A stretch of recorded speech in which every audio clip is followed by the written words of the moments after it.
Assalamualaikum warahmatullahi wabarakatuh. Pada pertemuan kali ini kita akan membahas tentang ruang fasa. Apa itu ruang fasa?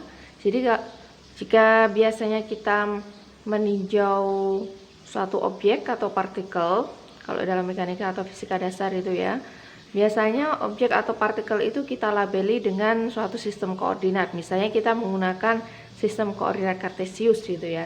Jadi partikel itu dilabeli oleh misalnya satu partikel, dia berada di misalnya partikel pertama itu ya, dia berada di posisi X1, Y1, Z1 ya. Jadi partikel itu kita labeli dengan sistem koordinat.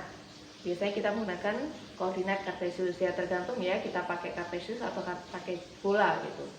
Nah, kalau misalnya di klasik itu kita labelnya itu berupa sistem koordinat atau ruang spasial, ruang posisi ya. Jadi ceritanya partikel yang kita tinjau itu kita anggap dia tinggal di suatu ruangan ya. Ruangannya berupa ruang posisi atau ruang spasial. Sedangkan di fisika statistik label hanya berupa posisi itu belum cukup untuk menggambarkan partikel yang kita tinjau atau sistem yang kita tinjau. Jadi kalau dalam fisika statistik ya, partikel yang kita tinjau itu dilabeli oleh 6 koordinat. Jadi kalau yang biasa itu ya, kalau dalam klasik itu kan dilabeli oleh 3 koordinat saja ya, 1, 2, 3. Tapi kalau untuk yang di fisika statistik kita labeli dengan 6 koordinat ya. Jadi partikel atau sistem itu kita labeli dengan 6 koordinat. Apa saja itu? Jadi 3 koordinat itu dari ruang spasial atau ruang posisi. 3 koordinat lagi dari ruang momentum.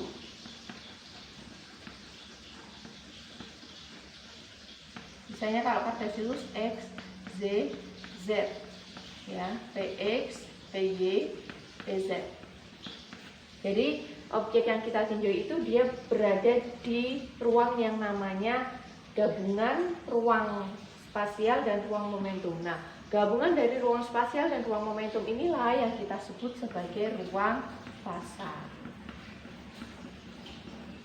Jadi intinya ketika kita belajar benda-benda klasik tersebut kita labeli dengan 3 koordinat ya, dan kita anggap mereka itu tinggalnya di ruang spasial atau ruang posisi saja gitu.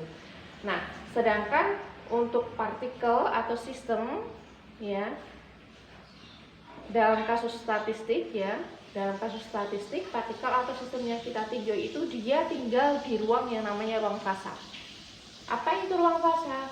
Ruang gabungan dari ruang spasial atau ruang posisi ya, dan momentum. Jadi satu partikel itu dilabeli oleh 6 koordinat berupa apa? Berupa X, Z, Z, Px, Py, Pz. Jadi satu partikel dilabeli oleh 6 koordinat, 1, 2, 3, 4, 5, 6. Itu yang disebut sebagai ruang fasa. Jadi ruang fasa itu ibaratnya tempat tinggalnya partikel atau sistem yang akan kita tinjau. Nah, setiap partikel seperti kita gitu ya, kita tinggal di, misalnya saya tinggal di ruangan ini itu misalnya kan kita anggap sebagai rumah ini sebagai ruangan gitu ya. Saya tinggal di rumah gitu kan, dikasih label satu-satu, dikasih nama satu-satu, ini saya, ini anak saya gitu kan. Nah itu ya seperti itulah. Jadi satu partikel itu dia tinggal, partikel-partikel yang kita tinjau dia tinggal di ruang fasa. Satu partikel kita kasih namanya X, Z, Px, Py, Pz. Kalau misalnya ada partikelnya ada banyak gitu kan, misalnya ada n partikel, berarti nanti tiap partikel itu ada nama-namanya sendiri. X1, Y1, Z1, Px1, Py1, Pz1 gitu, dan seterusnya. Oke, jelas ya yang namanya ruang fasa. Jadi ruang fasa itu ibaratnya tempat tinggalnya partikel atau sistem yang kita tinjau dalam kasus statistik di sini ya. Nah, sekarang ini kalau misalnya untuk kasus-kasus sekarang kita ya namanya ruang ya. Berarti kan ada, kalau misalnya kita pas meninjau kasus yang kontinu, kita harus belajar yang namanya elemen volume ruang fasa. Oh ya, kalau misalnya di ruang spasial itu kan biasanya kita bisa gambarkan ya koordinatnya ya, X, Z, Z. Ini kan kalau cuma 3 dimensi bisa kita gambarkan. Tetapi ketika sudah 6 dimensi itu kan kita akan kesulitan untuk menggambarkan. Ya. Jadi kalau mau digambarkan 6 dimensi ini susah ya. Kita juga susah untuk membayangkannya gitu. Oke, kita lanjut ke elemen volume ruang fasa. Karena yang kita tinjau itu assembly-nya gitu ya. Itu kan assembly yang kita tinjau itu kan bentuknya itu kan yang kontinu. Sehingga ya, kita harus belajar tentang elemen volume ruang fasa.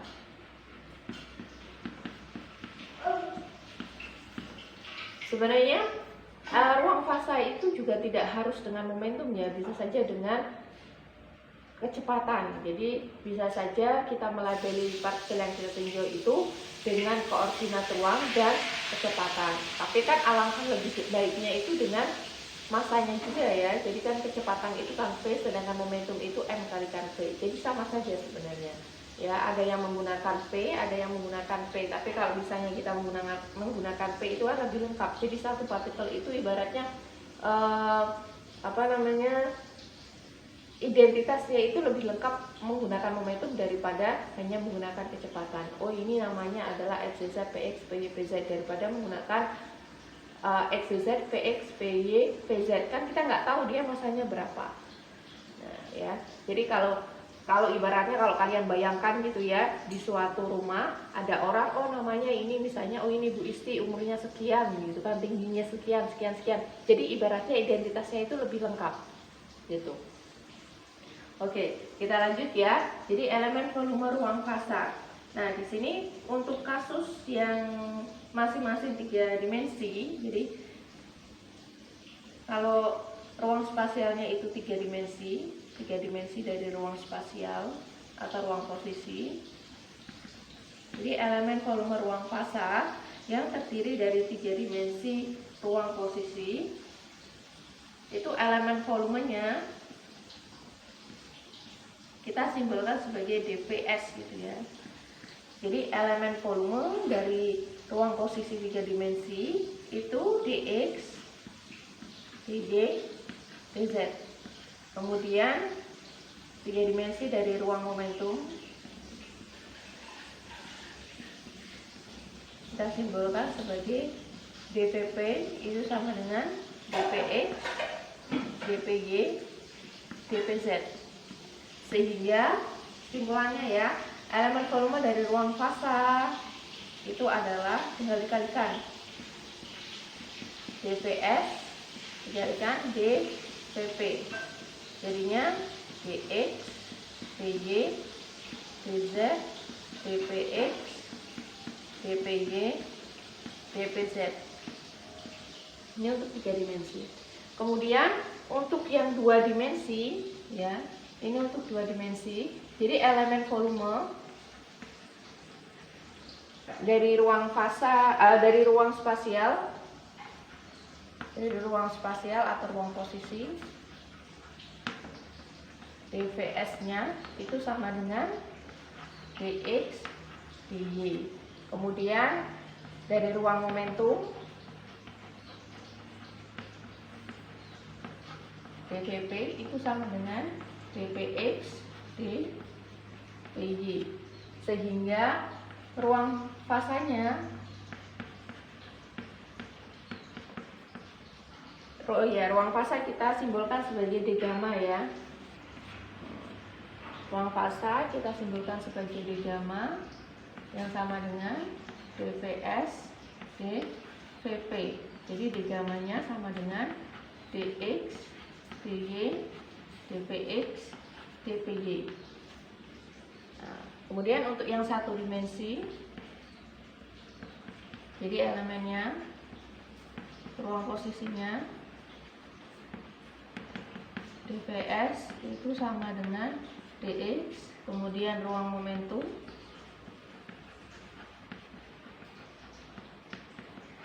dpp itu sama dengan dpx, sehingga kita punya ruang fasanya d gamma itu sama dengan dx dpx. Nah, kalau misalnya muncul pertanyaan, Bu, apakah ini harus kalau misalnya dua dimensi saja ini? Kalau posisi dua dimensi berarti momentumnya juga harus dua dimensi, sehingga ruang fasanya itu 4 dimensi. Boleh nggak kalau misalnya posisinya itu 2 dimensi, momentumnya 1 dimensi? Kira-kira boleh nggak ya? Ini mungkin bisa jadi kuis ya. Ini kan 1 dimensi semua. Posisi 1 dimensi, momentum 1 dimensi, sehingga ruang fasanya 4 dimensi. Bisa nggak kalau misalnya posisinya itu 3 dimensi, momentumnya itu 2 dimensi. Jadi ini coba kalian renungkan ya. Jadi kuis itu ada nggak misalnya elemen volume dari ruang fasa yang terdiri dari 3 dimensi ruang posisi dan 2 dimensi ruang momentum. Misalnya di sini X, Z, Z, tapi di sininya PX, PY saja. Nah, ada nggak kira-kira gitu ya? Jadi ini kuis yang pertama. Oke, kita lanjut ya. Ini apa manfaatnya kita belajar elemen volume ruang fasa seperti yang sudah kita bahas tadi itu ya. Jadi kan ceritanya ruang fasa ini tempat tinggalnya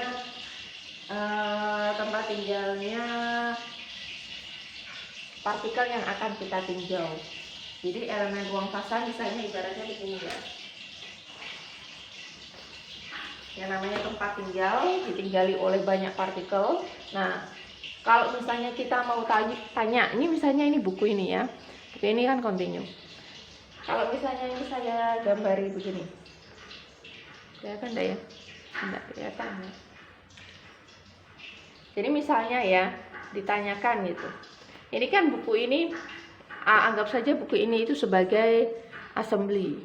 Di dalamnya itu banyak sekali partikel-partikel. Nah, yang akan kita tanyakan, ada berapa jumlah partikel yang berada di elemen volume ruang fasa segini misalnya. Segini itu kira-kira jumlah partikelnya itu ada berapa ya?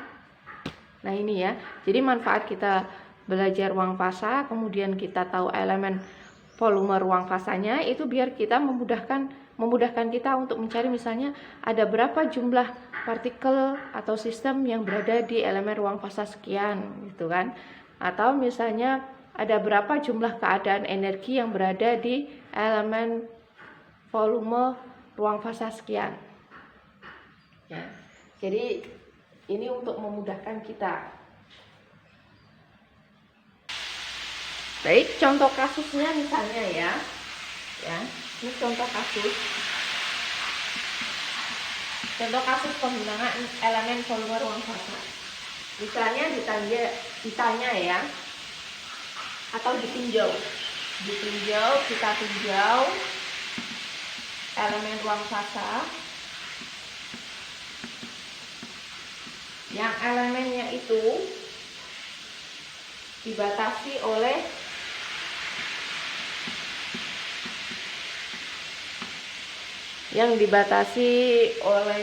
X sampai dengan Dx. Jadi yang dibatasi oleh X sampai dengan X plus Dx, kemudian Y sampai dengan Y plus Dy, kemudian Z sampai dengan Dz. Ya, jadi ini yang posisi. Kemudian Px sampai dengan Px plus Dpx, Py sampai dengan PY plus DPY, PZ sampai dengan PZ plus DPZ. Kita meninjau elemen ruang fasa yang dibatasi oleh koordinat seperti ini. Kemudian yang ditanyakan energi kinetik.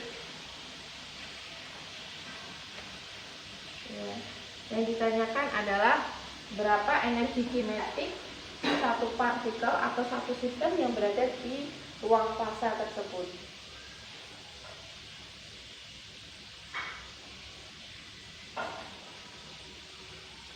Jadi yang ditanya adalah berapa energi kinetik ya, satu partikel ya yang berada di elemen tersebut, di elemen ruang fasa tersebut.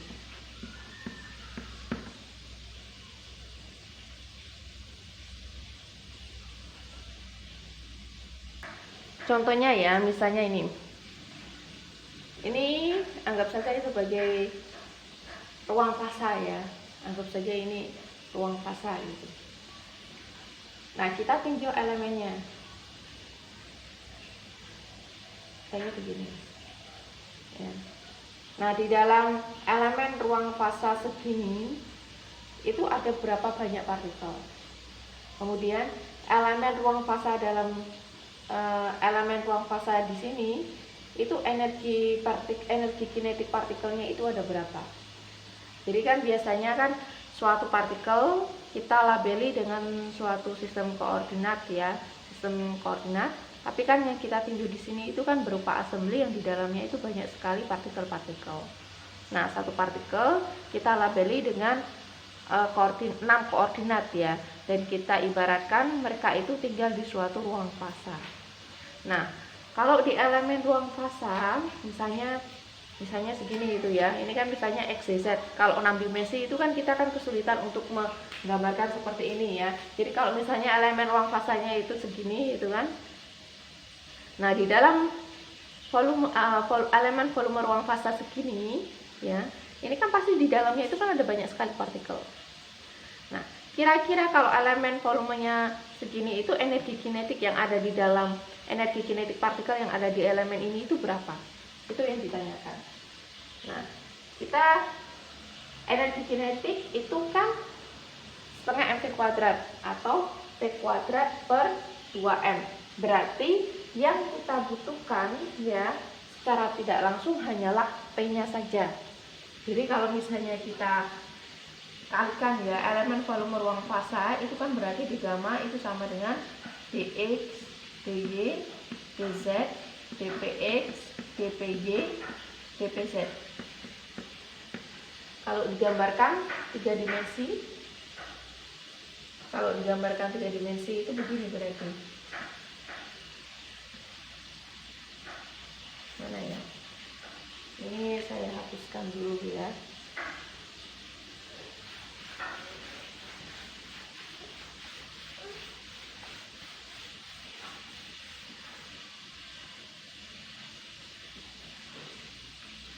Tiga dimensi misalnya hanya untuk yang ruang posisi saja.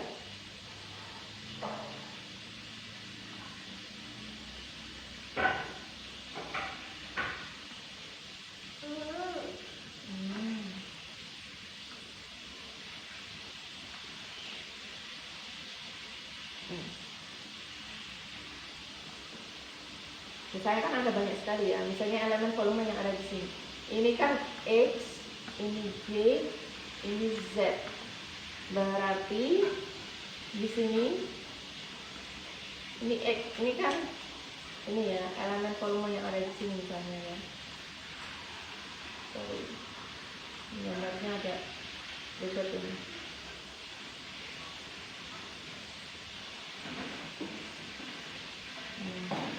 Kayaknya begini.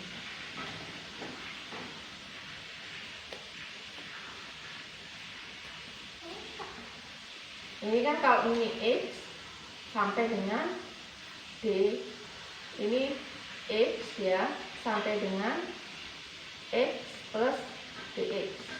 Berarti ini kan dx ya, X plus dx. Ini kesini itu adalah dx kalau dibuat kotak gitu ya, kurang jelas ya gambarnya ya. Ini berarti dx, dx, kemudian kesini itu adalah dy, dy, ke atasnya itu dz. Panjangnya dx, lebarnya dy, tingginya itu adalah dz. Mungkin kurang jelas ya, tapi bisa dipahami lah. Intinya di dalam elemen ruang fasa itu energi kinetik yang dipunyai oleh partikel itu berapa. Nah, energi kinetik sendiri adalah EK sama dengan setengah mv kuadrat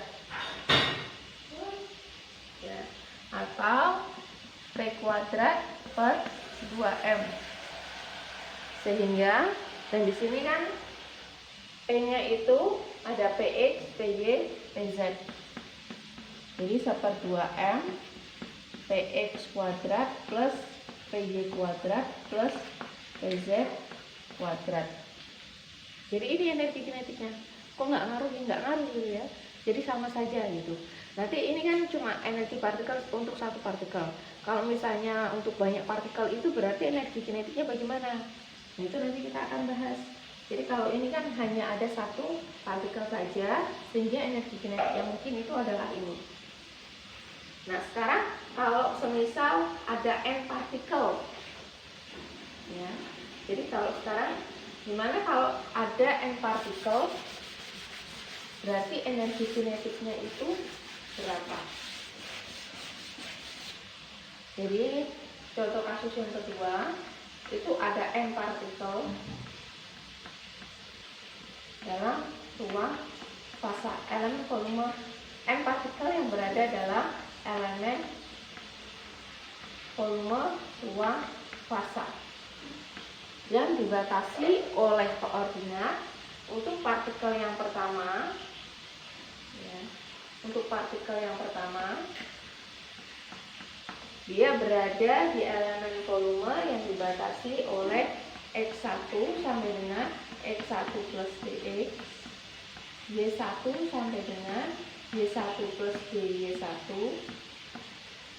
Z1 sampai dengan Z1 plus dz1, kemudian Px1 sampai dengan Px1 plus dpx1, Py1 sampai dengan Py1 plus dpy1, Pz1 sampai dengan Pz1 plus dpz1. Ini untuk partikel yang pertama. Kemudian untuk partikel yang kedua sama ya. Partikel yang kedua itu dibatasi oleh koordinat, berarti di sini x2 sampai dengan x2 plus dx2, y2 sampai dengan y2 plus dy2, z2 sampai dengan z2 plus dz2. Ininya juga sama ya. Ini Px2 sampai dengan Px2 plus dpx2, Py2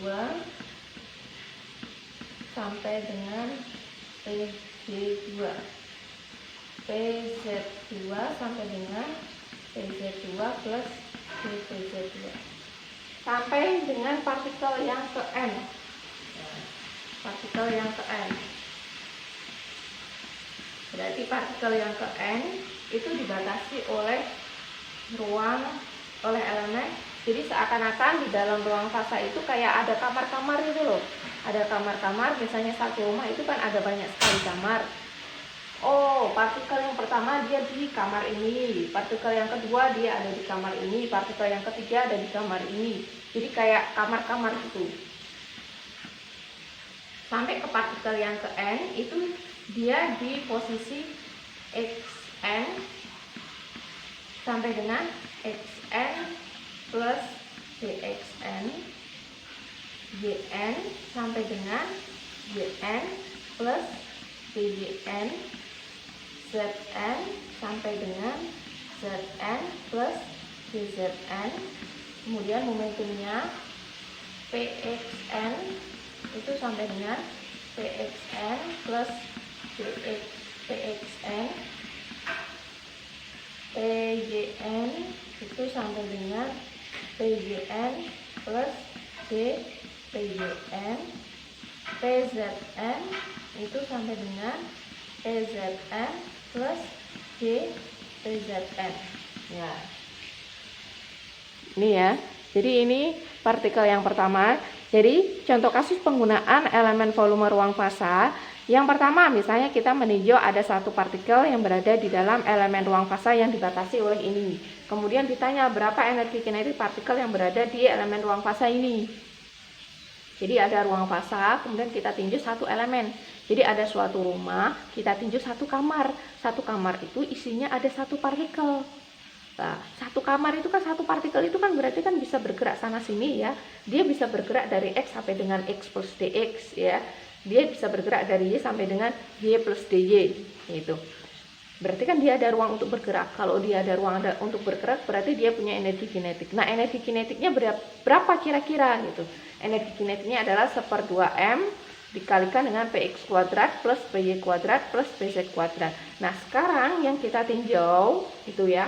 Yang kita tinjau itu misalnya kita punya suatu rumah ya. Rumah ini kan berarti kita anggap sebagai assembly gitu ya. Nah, di rumah itu terdiri atas banyak sekali kamar ya. Anggap saja ini seperti mahat gitu ya, atau misalnya atau asrama gitu ya. Jadi terdiri dari banyak sekali kamar. Sehingga dan kamar-kamar itu diisi oleh satu partikel misalnya ya. Nah, jumlah partikelnya itu ada n. Sehingga di sana itu ada n kamar gitu. Nah, satu partikel itu jadi kita ninjau suatu rumah, suatu asrama, kemudian masing-masing kamar itu ada satu partikel. Nah, sekarang kalau kita tanya berapa energi kinetik, jadi berapa energi kinetik total yang kita tanyakan ya, energi kinetik total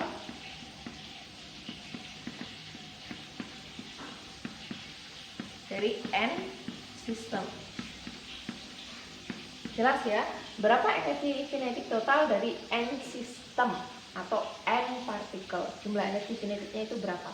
Berarti kan satu partikel dia ada di dalam satu kamar, dia bisa bergerak-gerak, dia punya energi kinetik EK1. Partikel yang kedua, dia di dalam kamarnya, dia bisa bergerak-gerak, dia punya energi kinetik EK2. Gitu kan? Nah, kemudian sampai n partikel. Nah, kalau misalnya ditanya energi kinetik total sistem, berarti jawabannya adalah bagaimana caranya? Ya. Nah, ini kita tinjau ini ya, elemen volume ruang fasanya terlebih dahulu. Jadi elemen volume ruang fasanya di sini, kalau untuk yang partikel yang pertama, jadi elemen volume ruang fasa untuk partikel yang pertama itu kan berarti dx1, dx2, dy1, dz1, dpx1, dpx2, dpy1, dpz1. Ini d gamma 1 untuk partikel yang pertama. Sampai dengan partikel yang ke n. Partikel yang n berarti kita punya dxn, dyn, dzn, dpxn, dpyn sampai dengan dpzn. Ini elemen ruang fasanya. Masing-masing punya elemen ruang fasa ya. Ini d gamma 1, d gamma 2 sampai dengan d gamma n. Sehingga elemen total ruang fasa yang ditempati oleh n buah sistem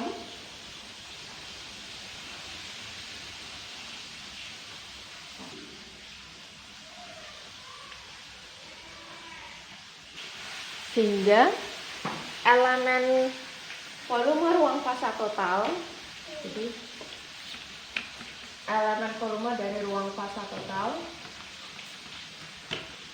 itu kita punya di gamma. Ini masing-masing ini kan berarti gamma di gamma 1 ya. Ini di gamma 2. Ini sampai dengan D gamma N. Jadi elemen volume totalnya itu kita kali-kalikan. Di gamma 1 dikalikan di gamma 2 dikalikan di gamma 3 sampai dengan D gamma N, atau bisa kita tuliskan sebagai perkalian dari I sampai dengan 1 sampai dengan N D gamma I. Jadi elemen volume ruang fasa totalnya adalah perkalian dari I sama dengan 1 sampai dengan N D gamma I. Ini elemen volume ruang fasa totalnya yang dihuni oleh N sistem. Kemudian energi kinetiknya,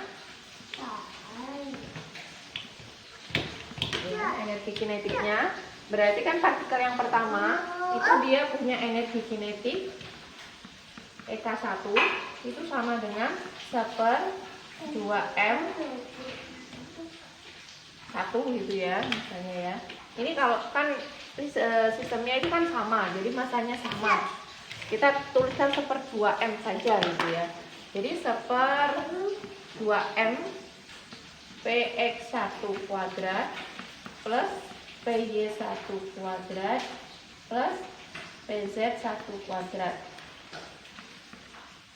Kemudian EK2 itu berarti 1/2m px2 kuadrat plus py2 kuadrat plus pz2 kuadrat sampai dengan EKN. EKN-nya berarti 1/2m pxn kuadrat plus pyn kuadrat plus pzn kuadrat. Sehingga energi kinetik totalnya ya, totalnya itu kan berarti energi kinetik totalnya itu kita tambahkan. Jadi energi kinetik total itu sama dengan EK1 ditambah EK2 sampai dengan EKN. Atau bisa kita tuliskan sebagai sigma EK total itu I dari 1 sampai dengan N EKN EKI. Nah, EKI sendiri, EK-nya itu atau bisa kita tuliskan sigma I dari 1 sampai dengan N 1/2m PXI kuadrat ditambah PYI kuadrat ditambah PZI kuadrat. Ini energi kinetik totalnya ya. Jadi energi kinetik total N sistem atau N partikel yang berada di dalam suatu elemen ruang fasa. Kemudian kita lanjut ya. Kita lanjut untuk aplikasi yang sebenarnya ya, untuk menghitung jumlah keadaan. Jadi elemen volume, dengan mengetahui elemen volume ruang fasa kita bisa menghitung jumlah keadaan.